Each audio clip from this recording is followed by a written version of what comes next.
Hello everyone, this is Deepak Gupta from Crypto Shelf and welcome back to the new episode of The Internet of Money। और इस episode में हम बात करने वाले हैं बिटकॉइन की न्यूट्रलिटी के बारे में कि आखिर में बिटकॉइन की न्यूट्रलिटी क्या है और क्यों बिटकॉइन की न्यूट्रलिटी को बिटकॉइन के नेटवर्क में एक इम्पॉर्टेंट पिलर माना जाता है और एक इम्पॉर्टेंट फीचर आखिर में क्यों माना जाता है।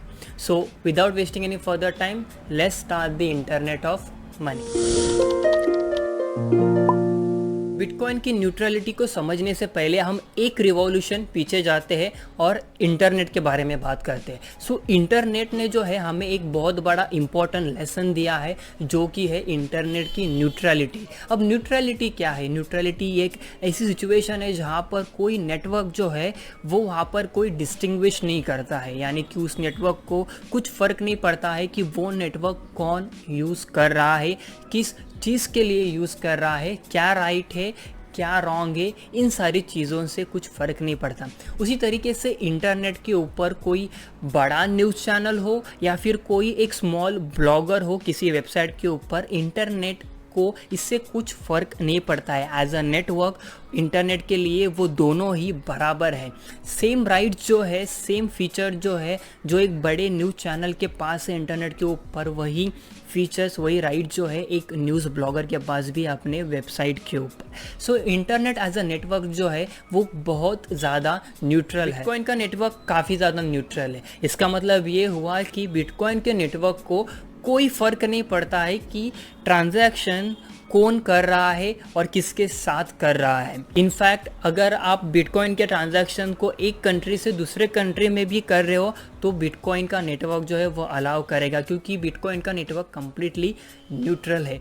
आपने किया हुआ बिटकॉइन का ट्रांजैक्शन राइट है या रॉन्ग है, इससे बिटकॉइन के नेटवर्क को कोई फ़र्क नहीं पड़ता है। इन शॉर्ट, आप किस पर्पस के लिए बिटकॉइन भेज रहे हो, उसके पीछे का रीज़न क्या है, वो राइट है या रॉन्ग है, उससे बिटकॉइन के नेटवर्क को कोई फ़र्क नहीं पड़ता है। बिटकॉइन का नेटवर्क जो है, बिटकॉइन का पूरा कंसेंसस मैकेनिज़्म जो है वो पूरा का पूरा एक मैथमेटिकल कोड के ऊपर बेस है। ये कम्प्लीटली मैथमेटिकल है और इसी के वजह से बिटकॉइन का नेटवर्क सिर्फ एक काम करता है कि जो भी आप ट्रांजैक्शंस कर रहे हो वो उस मैथमेटिकल रूल्स के हिसाब से वैलिड है या इनवैलिड है।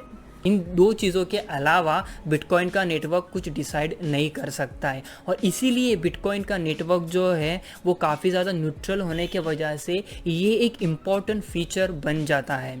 और बिटकॉइन की न्यूट्रलिटी के वजह से बिटकॉइन का नेटवर्क काफ़ी ज़्यादा इनोवेटिव हो जाता है। कोई भी जो है बिटकॉइन के नेटवर्क में पार्टिसिपेट कर सकता है और उसके ऊपर इनोवेट कर सकता है, फाइनेंशियल इंस्ट्रूमेंट बिल्डअप कर सकता है, पेमेंट सिस्टम बना सकता है, क्रिप्टो में अपना बैंकिंग सर्विसेज प्रोवाइड कर सकता है, क्योंकि इससे बिटकॉइन के नेटवर्क को कोई फ़र्क नहीं पड़ेगा। जो भी ट्रांजैक्शन जो हो रहे हैं वो बिहाइंड द सीन बिटकॉइन का नेटवर्क जो है मैथमेटिकली उसको वेरीफाई करता है। बिटकॉइन के नेटवर्क के ऊपर आप कोई भी फाइनेंशियल इंस्ट्रूमेंट या फिर पेमेंट सिस्टम या फिर कोई भी अनदर सर्विसेज जो है वो आप बड़ी आसानी से बिल्डअप कर सकते हो और उसके लिए आपको किसी भी थर्ड पार्टी के इन्वॉल्वमेंट की ज़रूरत नहीं है और ना ही परमिशन की ज़रूरत है। बिटकॉइन का नेटवर्क जो है वो इनोवेटिव है विदाउट परमिशन। बिटकॉइन का नेटवर्क जो है वो अभी भी काफ़ी ज़्यादा अर्ली स्टेज के ऊपर है। इसमें काफ़ी ज़्यादा डेवलपमेंट तो हो चुकी है बट ये फिर भी काफ़ी ज़्यादा अर्ली स्टेज के ऊपर है और इसी की वजह से जो है वो काफ़ी सारे लोग जो है स्कैमर्स और क्रिमिनल जो है वो बिटकॉइन के नेटवर्क को यूज़ कर रहे हैं अपने पर्पज़ के लिए। तो फिर क्या ये कंसर्निंग चीज़ है या नहीं? बट उसके लिए हम बात करते हैं सेम 1991 में इंटरनेट नेटवर्क के बारे में।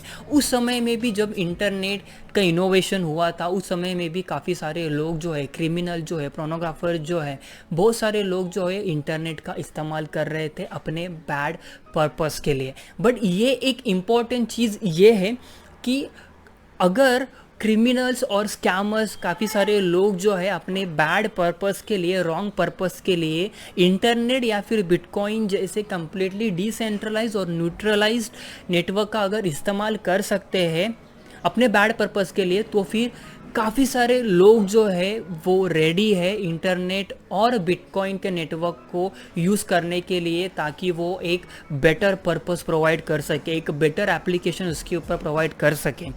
और क्रिमिनल्स और स्कैमर से भी ज़्यादा बहुत सारे ऐसे अच्छे लोग हैं जो बिटकॉइन के ऊपर जो है अपने नए प्रोडक्ट को लॉन्च करेंगे, जो अपने नए फाइनेंशियल इंस्ट्रूमेंट्स की सर्विसेज जो है वो प्रोवाइड करेंगे।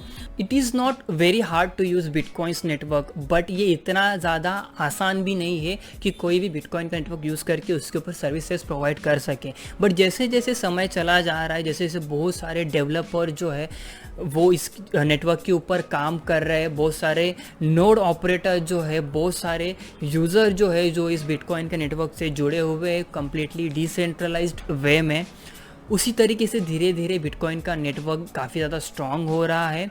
और अनादर उसके ऊपर लेयर जो बन रहे हैं वो काफ़ी ज़्यादा अच्छे बन रहे हैं, ताकि आने वाले समय में बिटकॉइन का नेटवर्क जो है वो काफ़ी आसानी से हम यूज़ कर पाएंगे। बिटकॉइन का नेटवर्क जो है वो बहुत सारे लोग इस्तेमाल कर रहे हैं, बहुत सारे organisation, even criminals around the globe. और कौन यूज़ कर रहा है एग्जैक्टली, उस ट्रांजैक्शन कौन कर रहा है, ये फाइंड आउट करना भी काफ़ी ज़्यादा आसान नहीं है। तो फिर क्या बिटकॉइन का नेटवर्क अगर क्रिमिनल्स यूज़ कर रहे हैं तो फिर क्या बिटकॉइन का नेटवर्क रॉन्ग है या बैड है, या फिर उसको बैन करना चाहिए? बिल्कुल भी नहीं, क्योंकि बहुत सारे टेक्नोलॉजी जो है, जो भी इनोवेशन जो आते हैं वो इन सारी चीज़ों से जो है, इन सारे फेस से जो है गुजरते हैं।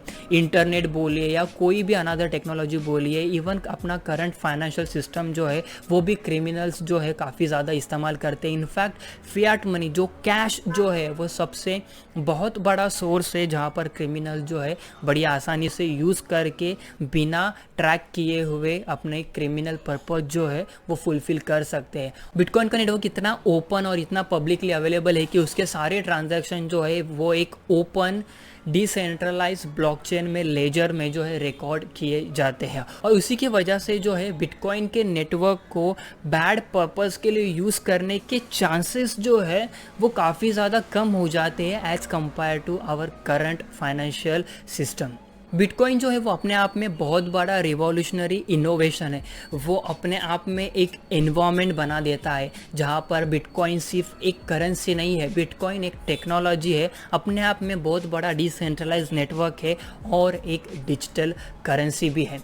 जिस तरीके से हम किसी इंटरनेट के ऊपर कोई वेबसाइट या एप्लीकेशन फेल हो जाती है, तो उस एप्लीकेशन या वेबसाइट के फेल हो जाने से हम इंटरनेट को ब्लेम नहीं करते। उसी तरीके से बिटकॉइन की प्राइस अगर कल जाकर बहुत ज़्यादा कम भी हुई, फिर भी बिटकॉइन के टेक्नोलॉजी में, बिटकॉइन के नेटवर्क में उतनी ही वैल्यू रहेगी जितनी आज है। और आगे आने वाले समय में उसकी वैल्यू जो है bitcoin as a network, bitcoin as a technology काफ़ी ज़्यादा बढ़ेगी।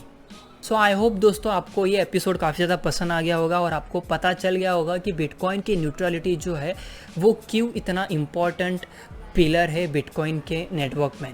अगर आपको ये एपिसोड पसंद आ गया होगा तो प्लीज़ लाइक कीजिएगा, कमेंट सेक्शन में अपने व्यू पॉइंट्स क्या है प्लीज़ बता दीजिएगा। एंड अगर आपने चैनल को सब्सक्राइब नहीं किया अभी तक तो प्लीज़ सब्सक्राइब करके बेल आइकन को भी हिट कीजिएगा, क्योंकि आगे जाकर और भी कई सारे नए नए सीरीज़ को मैं लॉन्च करने वाला हूँ। द इंटरनेट ऑफ मनी ये सीरीज़ जो है ये इस बुक के ऊपर बेस है, the internet of money by Andreas Antonopoulos, और इसकी लिंक जो है मैं आपको डिस्क्रिप्शन में दे दूँगा, वहाँ पर जाकर आप चेकआउट कर सकते हो। और मैं सभी लोगों को रेकमेंड करूंगा कि ये बुक जो है ये आप रीड कीजिएगा, ताकि आपका बिटकॉइन का जो फंडामेंटल नॉलेज जो है बिटकॉइन की इतना इंपॉर्टेंट है वो काफ़ी ज़्यादा स्ट्रांग हो जाएगा। एंड एनी हाउ मैं इसके ऊपर जो वीडियो जो है वो बना ही रहा हूँ। So now I will see you in next episode. Till that you guys stay safe and stay happy. Bye bye.